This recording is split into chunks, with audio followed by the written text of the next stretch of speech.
Atamaria Etaiwi, and welcome to today's Facebook Live session.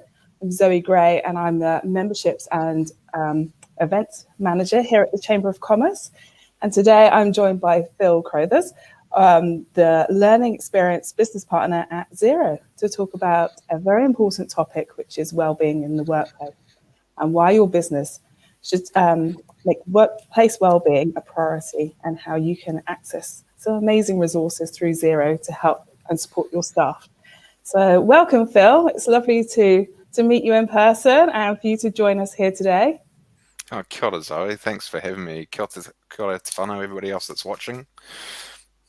So yeah, a little bit about me and why you should listen and why I'm even here, I suppose. So as Zoe's already said, I'm a learning experience business partner at Xero. They're like, what does that do? I've been at Xero for about 6 years, and so essentially I look after training, development, learning needs, wellbeing, coaching, mentoring for all Xeros. And most recently, we've been doing a lot of work externally with our go-to-market teams, taking some of the stuff that we know to be true and that works really well at Xero for our people and developing our people and giving it out to our accountants, bookkeepers and small business community, and sort of spreading that knowledge and love a little bit more, which is super exciting. And I love getting the opportunity to do these types of things.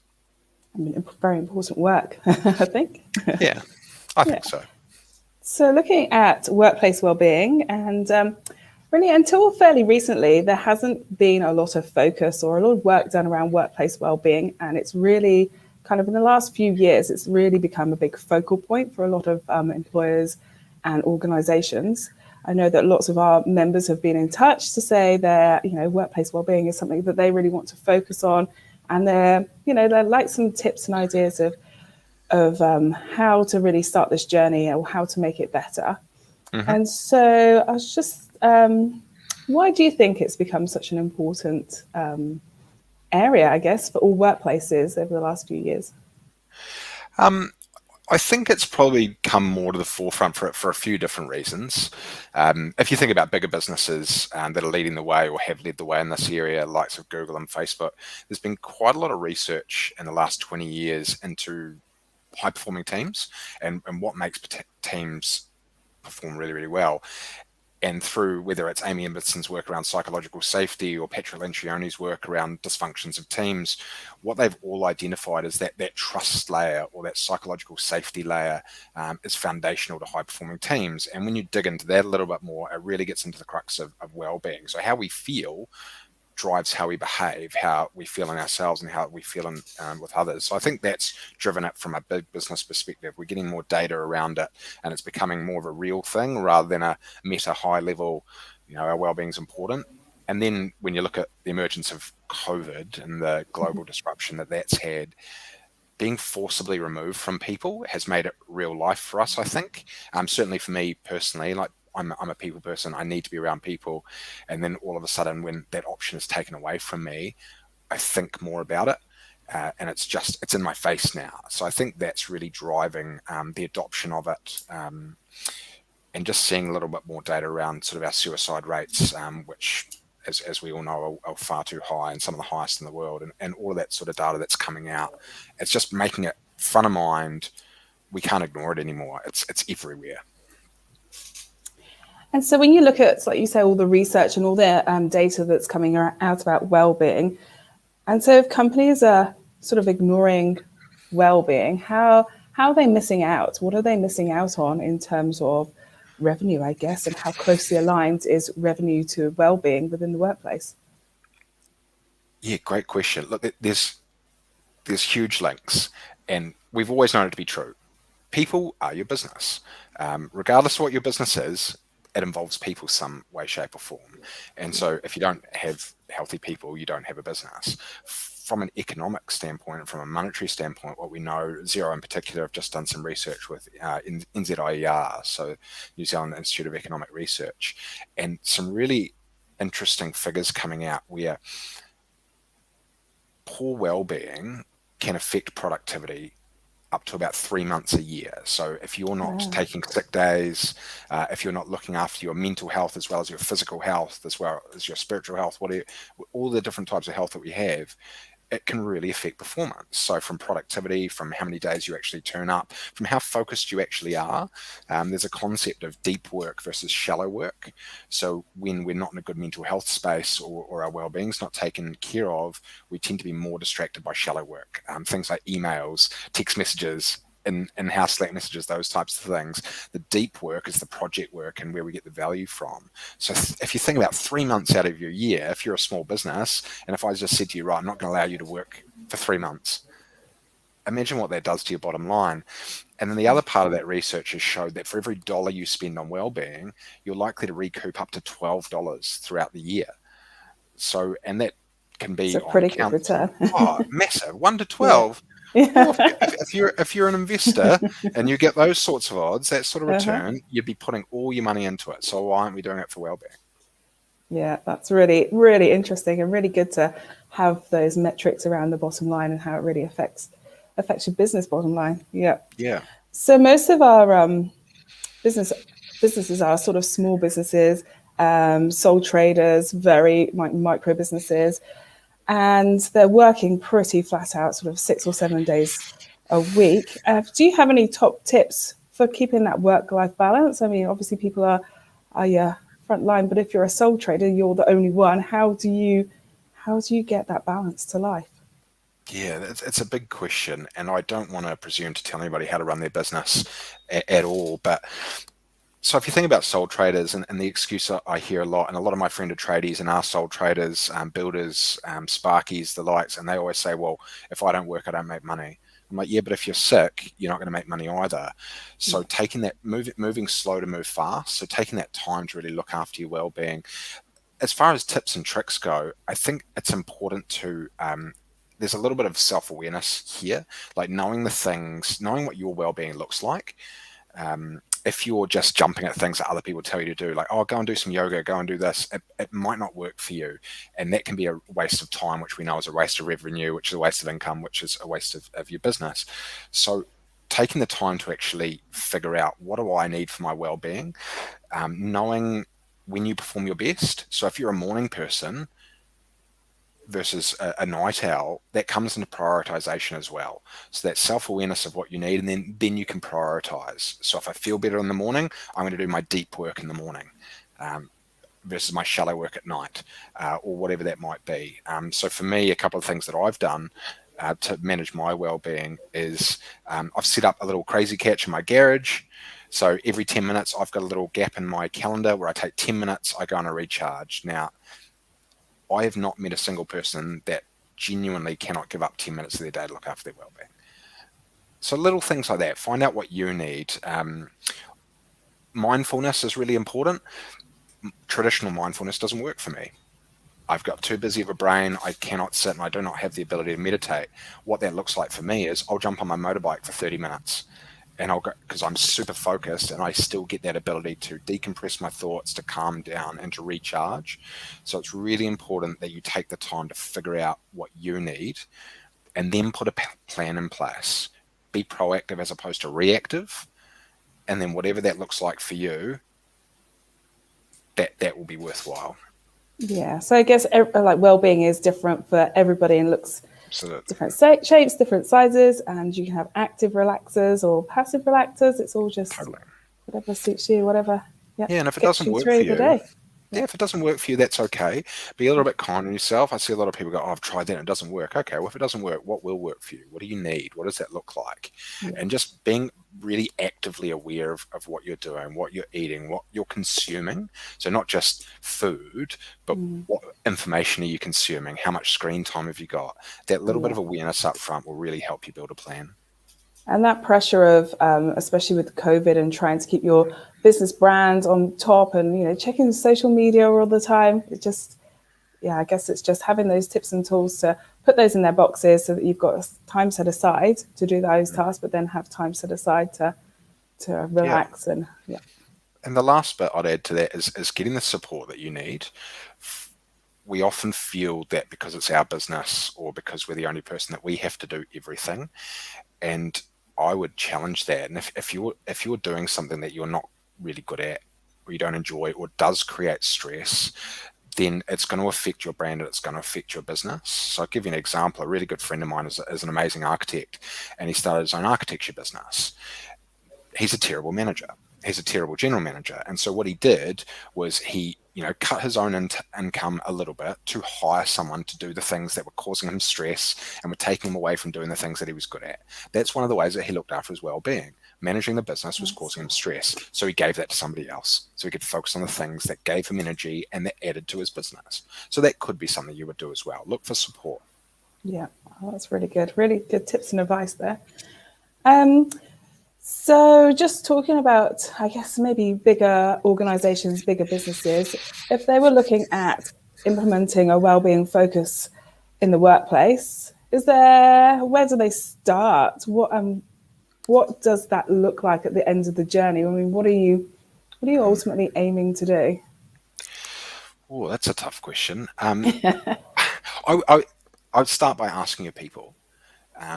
I've worked with a lot of other businesses outside of Xero, and what I see is they tend to go, we'll give people free food and we'll give them this and we'll give them the next thing and it'll make things better. If you haven't asked the people what well-being looks like to them and what they feel they need, you're kind of just doing that and guessing, seeing which way the winds blow. So start by simply asking your people. It could be in the form of a survey. What do you need? And you don't have to give them everything. Look for the themes. And you might see that, okay, people feel they have too much workload. So what could I do that could address that with making the least impact, but getting the best value? So almost that benefits analysis, that cost versus value. So starting there, I don't feel that you need to spend a lot of money either. People make the mistake, or businesses make the mistake of thinking they need to invest a huge amount of money in well-being. It's not quite the case. There's a lot of free tools out there. It might be as simple as, taking an hour and doing a group party or a walk, or, there's beaches we can go to. There's all these different things. So it doesn't need to be big. Start small and then build up. But definitely start by actually asking your people what they need. Sure. No, that's really good advice. And definitely here at the Marlborough Chamber of Commerce, we've been really lucky with our boss who helps us. We have almost passion projects, and it's really good to be able to run with those ideas that we've come up with ourselves and to see them through. So that's really motivating for us and helps us, with our well-being. And it's very fantastic. Getting to know your team is super important. If you don't know what somebody is like, then you're unlikely to find out what they need for their well-being. And creating a space, and it sounds like they're doing a great job where you are, but creating that space where people can bring their own strengths. We know through this research as well that when people can connect what they enjoy to their purpose, to what they're actually doing, their well-being scores are much higher. Their productivity scores are much higher, which is good for you. If you're in a business, you want productivity scores to be high. So get that input from your staff and from your people. Fantastic. So I'm just thinking about for a business in terms of workplace well-being, obviously the productivity goes up, but are there other things that fall out of well-being, like fewer sick days, and more motivation of the team and things like that? But is there anything else that heaps? Most definitely. Well-being? Yeah, most definitely. Look, how you feel drives how you behave, and people, the happier they are, and the more physically happy, mentally happy they are, the more productive they're going to be, which has a flow-on effect to you. The less likely they are to take sick days. The connection to work, so connection to purpose is a big thing for people's well-being, and we don't really think about that enough, in my opinion. But we know through a lot of research through Google and Project Aristotle and lots of other big research projects that have been going on, when I can connect, when I'm actually passionate about my work, when I understand how what I do every day connects to the bigger picture of my business, I'm more likely to work harder. I'm less likely to take sick days. I'm more likely to recommend my organization as a good place to work. So your NPS scores are much higher. So that net promoter score, which affects our branding, which, people start recommending you through word of mouth because they see happy people and we want to be around happy people. Like I had a plumber here last week, and the piece of work that he had to do wasn't really intense, but he was such a good guy, super happy. We had a great conversation about his work. I want those type of people to come back. So your business is going to expand. I'm more likely to recommend him versus somebody that turns up and is a little bit grumpy, and I don't know why they're grumpy. I'm like, oh, okay, well, they did a good job, but do I really want them back? So there's a lot of flow-on effect. There really is. But attrition, net promoter scores, those types of things immediately affect our bottom line. Recruitment as well. We all know how difficult recruitment can be. And I have a recruitment background. I was in recruitment for about 12 years. And so replacing people, if somebody leaves because they don't feel, for something as simple as their well-being's not being looked after, it roughly costs you about 4 times their salary to replace them in time and effort. So again, that's affecting your bottom line when you could just say, hey, look, you know what? I'm going to give you an extra day off, or whatever it might be. Sounds like a win-win all round, really. Absolutely. Absolutely. Excellent. And just so, just almost about to wrap up. I've had you here for nearly 16 minutes, which has been great. But I was just looking from a different sort of angle of resilience. So I've been speaking to a couple of our members who, I guess, post-COVID have brought extra challenges into their workplace, like customer-focused or customer-facing businesses who, because of the stress in the whole community, has really affected their staff. And just how can you go about building some resilience, I guess, in your workforce to cope with the stress that's happening in the community and across the globe, really? Yeah, resilience is a really important one, and it's a tough one as well, because it is something you have to build. It's not something that can just happen overnight. I'm personally not a big fan of sort of resilience training courses and those types of things, because a lot of the ones that I've seen don't get at the crux of things, which is how do we manage stress. And so there are some really good ones out there. I'd encourage people to go and check out places like Umbrella, or places that are run by psychologists that look at the science of stress for resilience. But what we do know about building it, resilience is about how we get back up, or how we deal with challenges.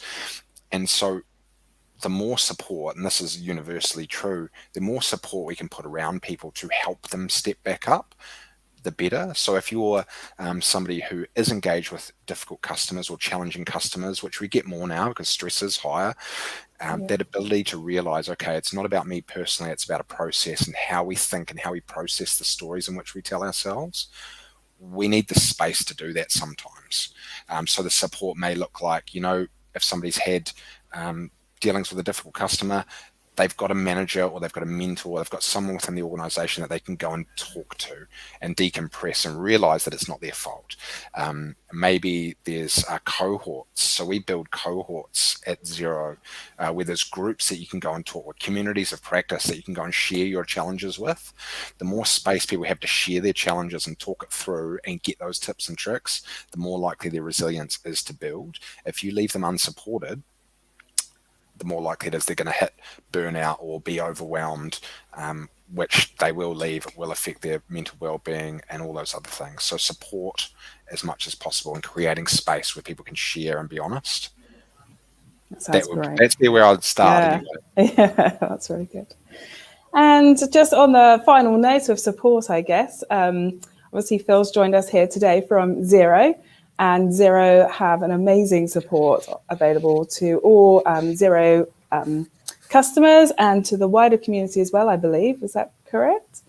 So, yeah, that's right. So XAP or ZAP, we call it. So all of our customers, their families and their staff have access to XAP, which is free counselling services through Xero. So we've partnered with an organisation called Benestar, who are psychologists and counsellors who help us with this. And so it's all anonymous. We don't even know. We just pay for it. We don't even know who's done it. And so you can access that through our website, which has more information, but you can make phone calls, you can do video conferencing, counselling with them. You can do in-person sessions if you're lucky enough to be out of lockdowns and be able to do that. But it's completely free to all Xero customers, their staff as well, and their families. And it's super important. There is a stigma, and there has been for a long time, around counselling. It's so important. Even me myself, like I'm a cognitive behavioural therapy practitioner. I go and see a counsellor as often as possible just to unpack my brain, just to bounce ideas off of people. And it is so helpful. And when we're struggling, we try to do too many things ourselves.